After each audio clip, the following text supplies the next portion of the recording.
setan sering ngebisikin, udah lu jangan, sayang tahu 5 juta pengajian. Kalau lu nyawer kan bos ya lah, disenengin orang, padahal orang muji itu karena pengen hepeng-hepeng, ya, pengen duit, nyalain korek, gelap-gelapan disamperin, ya pengen tip doang, ya ekstasi lah, potes dikit 300.000 ya. Lu juga minum dong, minum pura-pura minum padahal diganjel gitu kan, di pinggiran, terus dikeluarin, masukin lagi aluminium foil, jual lagi 300.000 kan lumayan, jadi tip-tip kayak begitu. Nah, intinya cari duit di situ. Jadi bahasa muji yang kamuflase, muji yang bayangan, muji yang majazi, bukan memuji yang hakiki.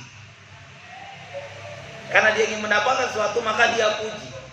Maka ketika kita biasa pengajian di sini rasa takut. Kadang-kadang takut miskin, takut duit habis. Emang setan ngebisikin.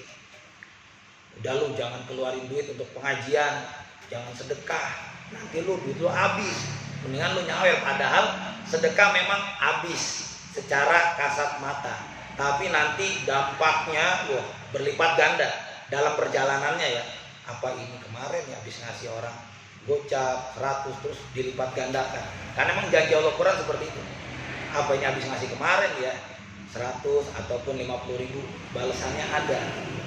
Makanya jangan pernah takut sedekah, bismillah.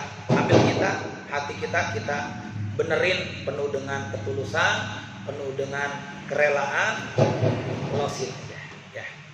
Nah, kita tabarkan sekarang, kita tes. Ini angin. Bacakan, tabarukan. Bab khauf kepada Allah, adab utama kepadanya. Di sini dikatakan khauf kepada Allah adalah takut. Khauf itu artinya takut. Kalau takut kepada Allah, kita harus mendekat. Beda takut kepada selain Allah. Kalau orang takut sama polisi, dia akan menghindari polisi. Dia takut sama leasing, dia akan kabur sama leasing. Dia takut sama tukang kredit, kalau ketemu tukang kredit, dia akan menghindari tukang kredit. Dia ketemu mata elang, dia takut, dia kabur. Dia ketemu TNI, takut, dia kabur. Apapun bentuknya, kalau dia takut sama selain Allah makhluk, maka dia akan menghindari. Takut api, dia menghindari dari api. Takut air, dia menjauh dari air. Takut gunung, dia menjauh dari gunung. Takut apapun, takut anjing, dia menghindari daripada ketemu anjing.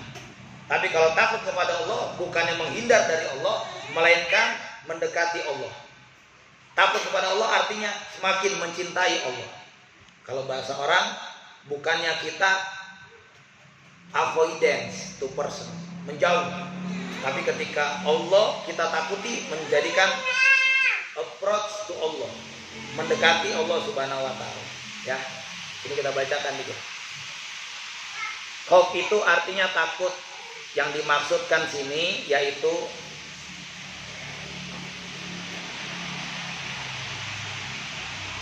manfaat hati, ya, faedah hati. Sini fidyah, mengganti hati. Dan gelisah karena kejatuhan perkara yang tidak disukai pada masa yang akan datang. Ya, di sini adalah takut supaya mengartikan jangan takut kayak kita takut sama makhluk. Orang takut sama Allah nyumpet. Ini takut sama Allah sujud. Orang takut sama orang itu kabur. Ini takut sama Allah mendekat. Jadi makin kita itu takut, makin kita mencintai. Makin kita takut, makin kita mendekati. Kalau makhluk kita deketin ya kita takutnya disamber, makin kita deg-degan lagi. Karena Allah sebenarnya zat yang tidak pantas ditakuti, tapi lebih pantas dicintai. Kita lanjut kepada bacaan apa ya? Mendingan ngaji-ngaji bebas. Hadis Nabi aja lah di sini. Sini dikatakan ada hadis Nabi Muhammad SAW. Dalam perkara khauf ini Nabi bersabda, Idza sya'arra jasadul abdi min makhafatillah azza wa jalla tahatan an khotoyahu kama yatahatatu anis sajaratil yabisa di warokuha. Hadis riwayat Imam Abi Dunya yang artinya apabila gentar badan seseorang hamba gemetar karena takut kepada Allah, niscaya rontoklah segala dosa-dosa seperti rontoknya duri pohon yang kering, ya. Rontoknya dari pohon yang kering, ranting dan daunnya. Jadi kalau orang ada takut kepada Allah itu, ada orang yang takut sama Allah nangis, ada. Biasanya takut sama Allah karena dosa, orang nangis. Ada juga nangis karena kecintaan, ada. Para habaib ketika ya Nabi salam alaika, ada yang nangis, ada. Ada yang senang, ada juga yang nangis. Ada beberapa ciri orang melihat Rasulullah nangis, ada. Ada juga yang melihat Rasulullah kayak orang terbelalak gitu. Kayak haibahnya Rasul, takut. Bukan takut karena mengira, tapi ya Allah itu Rasulullah udah bingung jadi mau gimana gitu. Mau ditatap tapi cahayanya begitu besar, ya kan? Cahayanya begitu dahsyat. Rasulullah nggak pernah dia temuin cahayanya Rasulullah, Nur Muhammad itu. Ya badannya ngeluarin cahaya. Ya kayak lampu ngeluarin cahaya, badannya keluar cahaya gitu. Karena Rasulullah itu, dan gak bisa menemui Rasulullah kecuali orang yang bercahaya. Siapa yang bercahaya? Orang yang bersuci. Siapa yang bersuci? Orang yang mensucikan dirinya baik lahir maupun batin. Makanya Umar bin Hafid bilang, kalau mau ketemu Rasul, kalau udah bersih lahir, usahakan bersih hati.